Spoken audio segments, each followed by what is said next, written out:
সোনাপুর নামের একটা ছোট্ট গ্রাম।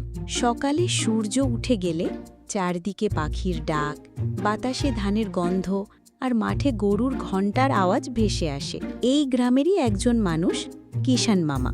হাসি খুশি, সাদাসিধে চেহারা, মাথায় পাগড়ি, গায়ে হালকা ছেঁড়া জামা আর পরনে একটা পুরনো লুঙ্গি। কাঁধে লাঙল তুলে নিয়ে প্রতিদিন ভোরে মাঠে যান, সারাদিন কাজ করেন আর সবার সঙ্গে হাসি খুশি থাকেন।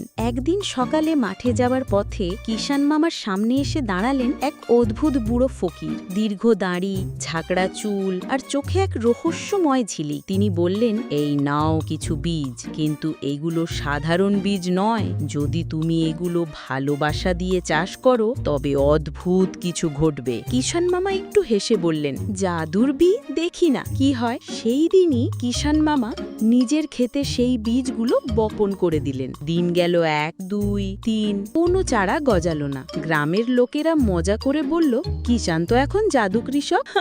কেউ কাঁধে হাত রেখে বলল, এভাবে যদি ফসল হতো তাহলে আমরা সবাই জাদু চাষ করতাম। কিন্তু কিষান মামা চুপচাপ রোজ সেই জমিতে পানি দিতেন, আগাছা তুলতেন আর বিশ্বাস করতেন হয়তো কিছু হবে। হঠাৎ এক সকালে মাঠে গিয়ে কিষান মামার চোখ কপালে। সেই বীজ থেকে গজিয়ে উঠেছে রঙিন গাছ। কোনো গাছে চকলেট ফল, কোনোটাই খেলনা, আর কোথাও ঝকমকে সোনালি কিছু। কিষান মামা হাঁ করে তাকিয়ে রইলেন। তিনি খুশিতে চিৎকার করে বললেন, ওরে বাবা, এই যে সত্যি জাদুর বীজ। খবরটা ছড়িয়ে পড়লো সারা গ্রামে। ছোট ছোট ছেলেমেয়েরা দৌড়ে এলো সেই জমিতে। কেউ খেলনা নিয়ে লাফাচ্ছে, কেউ চকলেট খাচ্ছে, কেউ আবার সোনার মতো ফল ধরে হাসছে। কিষান মামা সবার হাতে নিজে হাতে ফল তুলে দিচ্ছেন। সবাই খুশিতে বলছে, কিষান মামা তুমি সবার প্রিয়।